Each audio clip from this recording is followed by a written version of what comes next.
आइए आज क्लास 8 का साइंस सब्जेक्ट का देखते हैं धातु एवं अधातु का प्रश्न उत्तर। आगे हम सप्ताह में बता चुके हैं आप लोग को धातु और अधातु में अंतर, धातु के गुण, अधातु के गुण, दोनों के भौतिक और रासायनिक गुणों के बारे में चर्चा कर चुके हैं। आइए इस पाठ के प्रश्न उत्तर को थोड़ा सा एक बार हम एक नजर देख लेते हैं। आज के दिन में आप लोग को टोटल प्रश्न उत्तर को याद कर लेना है। अगले सप्ताह हम लोग दूसरे पाठ की ओर प्रस्थान करेंगे। पहला प्रश्न है, एक मुलायम धातु जिसे चाकू से काटा जा सकता है। हम बताए थे आप लोग को कि धातुएं जितने भी हैं लगभग सभी कठोर हैं, उसे चाकू से नहीं काटा जा सकता। लेकिन एक सोडियम एक ऐसा धातु है जिसको कि केवल चाकू से काटा जा सकता है। तो एक मुलायम धातु जिसे चाकू से काटा जा सकता है का होगा अर्थ आंसर होगा सोडियम। एक उच्च आघात बधर धातु जिसका उपयोग खाद्य पदार्थ को पैक करने में किया जाता है। आघात बधर धातु ऐसे धातु जिसको कि पीट करके पतली चादर में बदला जा सकता है। और खाद्य पदार्थ को पैक करने में किया जाता है। खाद्य पदार्थ को पैक करने में जो उपयोग होता है वह आप लोग देखे होंगे एल्युमिनियम की पन्नी का उपयोग होता है। अर्थात इसमें क्या में ऑप्शन दिया हुआ एल्युमिनियम का सही हो जाएगा। आगे दिया हुआ खाली स्थान भरने का है। खाली स्थान का उपयोग पेंसिल लीड बनाने में किया जाता है। तो पेंसिल लीड बनाने में मिस आप लोग जानते ही हैं ग्रेफाइट लगाया रहता है, ग्रेफाइट का उपयोग होता है। तो इसमें भरा जाए ग्रेफाइट। एक अधातु है जिसका उपयोग जल शुद्ध करने के लिए किया जाता है। तो जल शुद्ध करने के लिए जो डाला जाता है वह है क्लोरीन। ऐसा इसमें क्या भरेगा, क्लोरीन भरा जाएगा।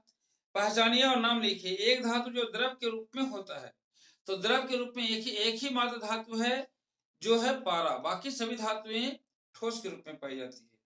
एक धातु जो कठोर होता है, एक धातु जो कठोर होता है वह है हीरा। हीरा सबसे कठोर धातु में है, अधातु है।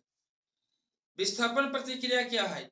विस्थापन प्रतिक्रिया वैसे प्रतिक्रिया जिसमें एक धातु द्वारा किसी यौगिक के धातु को हटा दिया जाता है, स्थानांतरित कर दिया जाता है। जैसे यहाँ पर हम लोग देखें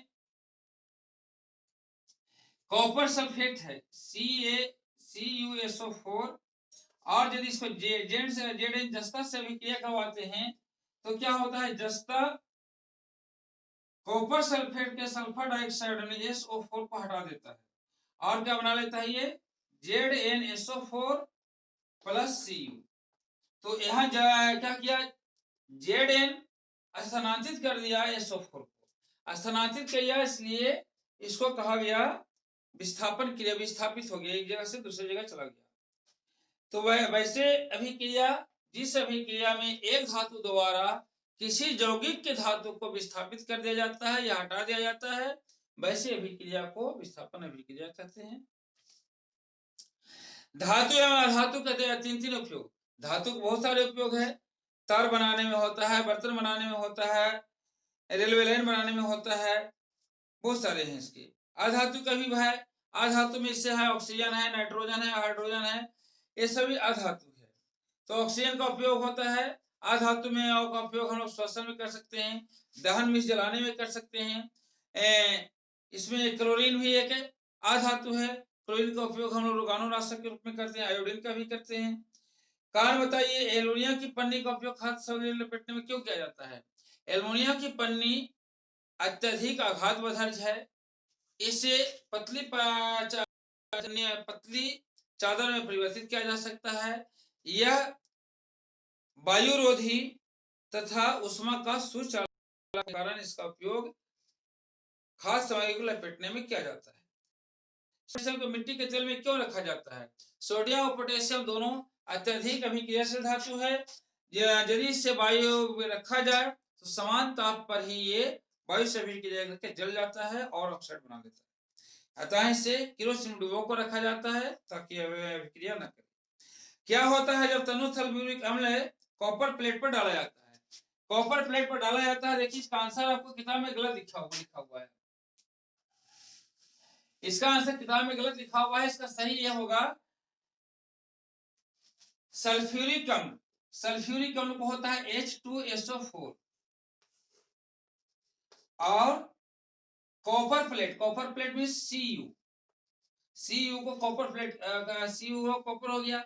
ये जो अभी क्रिया करेगा तो देखिए CuSO4 बना लेगा ये CuSO4 प्लस H2 अलग हो जाएगा, माने हाइड्रोजन गैस उत्पन्न होगा। यहाँ पर हमको लिखा हुआ है, आपका आंसर में लिखा हुआ है किताब में, sulphuric acid plus copper, copper sulphate, जल और सल्फर डाइऑक्साइड। जल और सल्फर डाइऑक्साइड दोनों नहीं बनाएगा, बनाएगा ये कॉपर सल्फेट बनाएगा और हाइड्रोजन गैस उत्पन्न होगा। तो हम क्या लिखेंगे, जब कॉपर प्लेट पर सल्फ्यूरिक एसिड डाला जाता है तो कॉपर सल्फेट बनाता है और हाइड्रोजन गैस उत्पन्न होता है। इस तरह से लिखेंगे। 8 नंबर में है, क्या आप नींबू के अचार को एल्युमिनियम पात्र में रख सकते हैं? नहीं तो क्यों?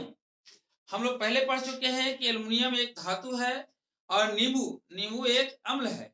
अम्ल धातु से अभिक्रिया करके बनाता है और धात्विक ऑक्साइड बनाएगा और धात्विक ऑक्साइड के साथ साथ हाइड्रोजन गैस उत्पन्न होता है।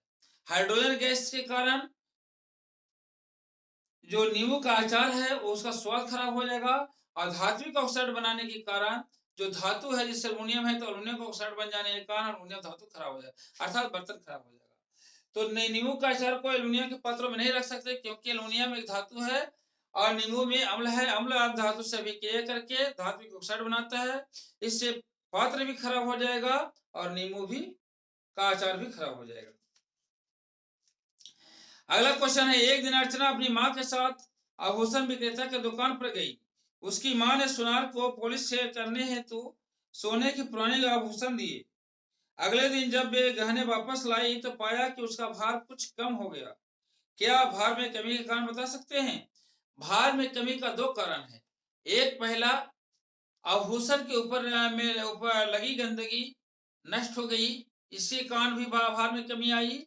और दूसरा, उसको साफ करने में, जो आभूषण को साफ करने में हाइड्रोक्लोरिक अम्ल और नाइट्रिक अम्ल का विलयन डाला जाता है। जब हाइड्रोक्लोरिक अम्ल और नाइट्रिक अम्ल के विलयन डाला जाता है तो सोना या आभूषण का कुछ भाग घोल में विलय हो जाता है। तो कुछ भाग सोना का विलय हो जाने के कारण सोना का जो आभूषण था उसका आभूषण का वजन कम हो गया।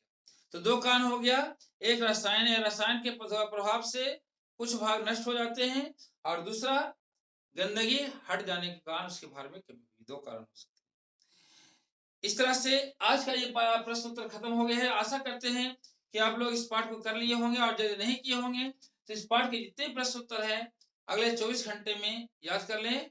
धन्यवाद। All the best wishes.